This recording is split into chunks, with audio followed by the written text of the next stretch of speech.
I didn't remember much, but I knew my thoughts and ideas could manifest as reality in this dark place. I'd use my writing to project myself out of this room, like a deep sea diver to go deeper and explore the depths of this prison for a way out.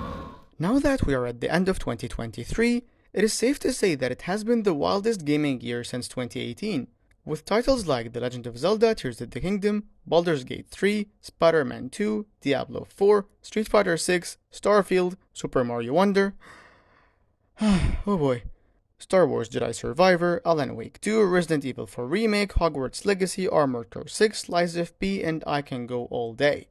Even this year's lows were exceptional, featuring not one but two Lord of the Rings masterpieces. This year has been a huge step up from the past few years. Remember when It Takes Two was the Game of the Year back in 2021? And the 2021 Game of the Year is It Takes Two. With all due respect to the game and the studio behind it, of course, I am sure you see the quality gap between 2021 and 2023's lineups.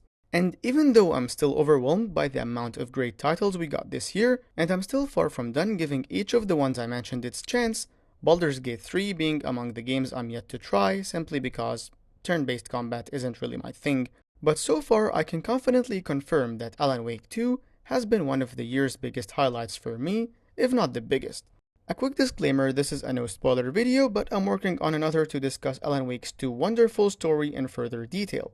Another disclaimer, this is not a fanboy video, I'm going to mention the game's highs and lows. Without further ado, let's get to it.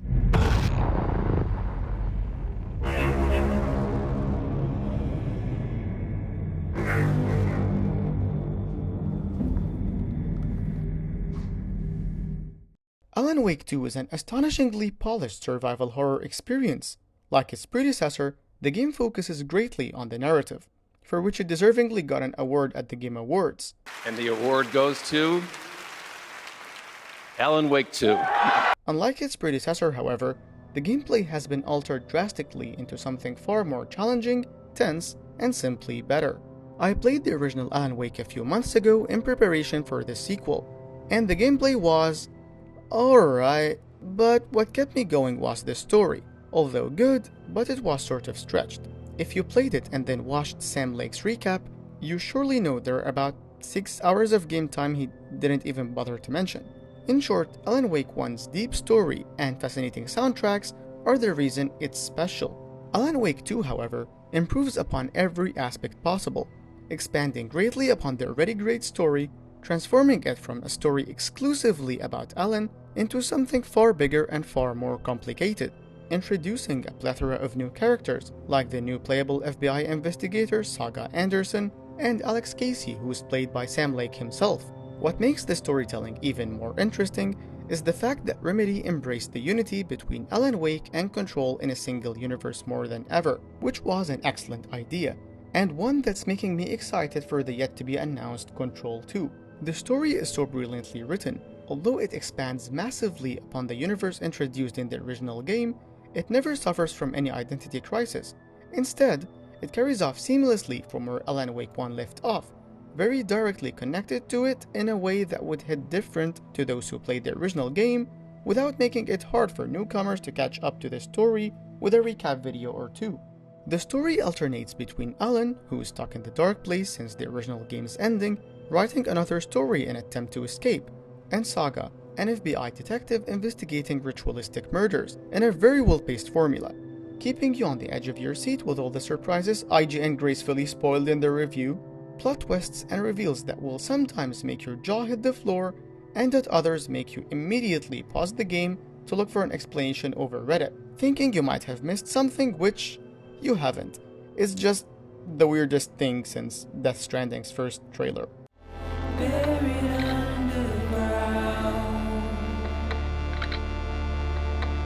It's pretty hard to talk about Alan Wake's 2 story without spoilers, which is why I'm working on another spoiler video to discuss the story in further detail, and hear your theories out as well.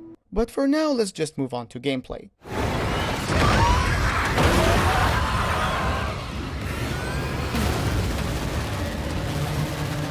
So Alan Wake 2's gameplay is completely different from the original. even though it still utilizes some of its fundamental mechanics like fighting Taken with your flashlight in one hand, a gun in the other, and a couple of flares ready to use when things get ugly, and trust me, they will.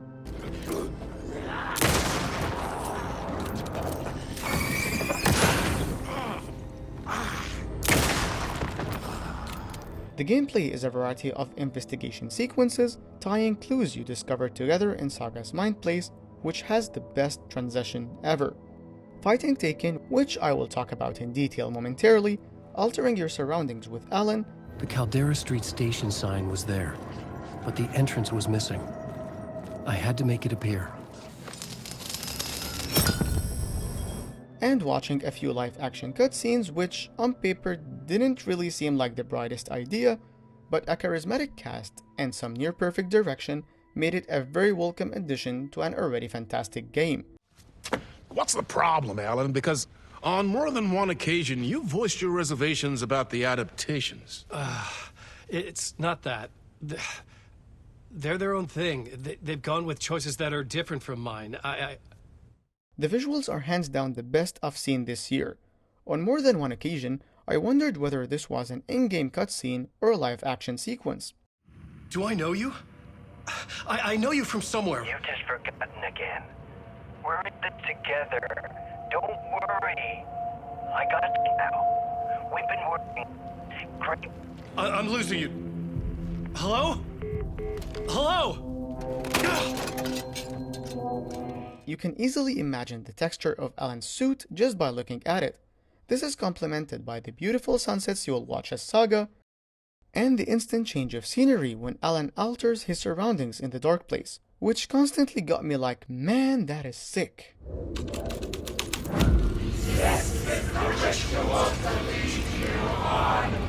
The combat is yet another point of strength in Alan Wake 2.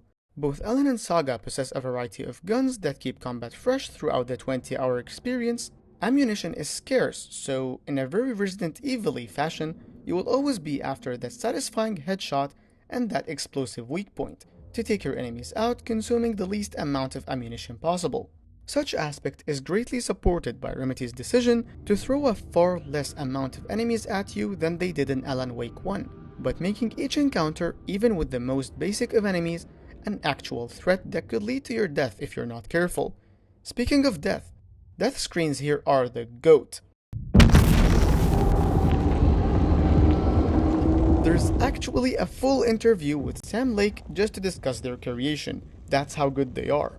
Also, although the game is categorized as a survivor horror, it's not what I'd call nightmare fuel. Assuming they don't die. Let's just say they get the balance right between attracting horror fans without making itself unplayable for people who aren't mad about horror stuff. I wasn't sure about taking a case so far from home, but I'm thrilled to be here for this mystery. Despite how much I liked Alan Wake 2, I still wouldn't give it a 10 over 10. Besides some technical issues with lip syncing and hard crashing on consoles like the Xbox Series X, which I'm sure would be fixed pretty soon since Remedy acknowledged it already, boss fights are the game's Achilles heel. Besides the first one, which was a tense game of cat and mouse, the rest rely on pretty aged mechanics like using your flashlight on some darkness nodes to expose the enemy's vulnerability, or dodging constantly until the boss does the move, after which they remain motionless for a few seconds, giving you a window to counterattack. However, there are only about 5 bosses in the game more or less, so it's not really a big deal, especially that each of them plays a crucial role in the story's progression. Another point of weakness would be that specific sequence near the end of Alan's story. It was set in a movie theater, which was great, but the level design was getting a bit too confusing, making it very easy to get lost, leaving you running around in circles and breaking all the immersion. Let alone the fact that it was a late game sequence, so 1. The game throws a bit too much enemies at you, which gets quite annoying, and 2. The story had already been building up to the grand finale. This mission doesn't contribute in the build-up, nor is it a finale itself, so it ends up feeling misplaced, standing between you and the climax instead of building up to it. I also wasn't a big fan of the use of shades in the dark place. Most of the time they're not actual enemies, they're just here to remember the basics of CQC on your behalf if you get close enough, and they're easily disposed of with a beam of your flashlight. But the problem is, the real enemies you have to shoot are hiding among them, which means throughout Alan's sequences you will never be able to tell what is an enemy and what is not until they are rushing at you. Overall, Alan Wake 2 is not just one of the best games of the year, but a grand technical achievement. The love and passion Remedy put into crafting such fine piece of art is showing very clearly and is something the industry certainly needs more of. Have you played Alan Wake 2? What do you think of it? Tell me in the comments. Don't forget to hit that subscribe button before you go. Thank you for sticking around till the end. Adios!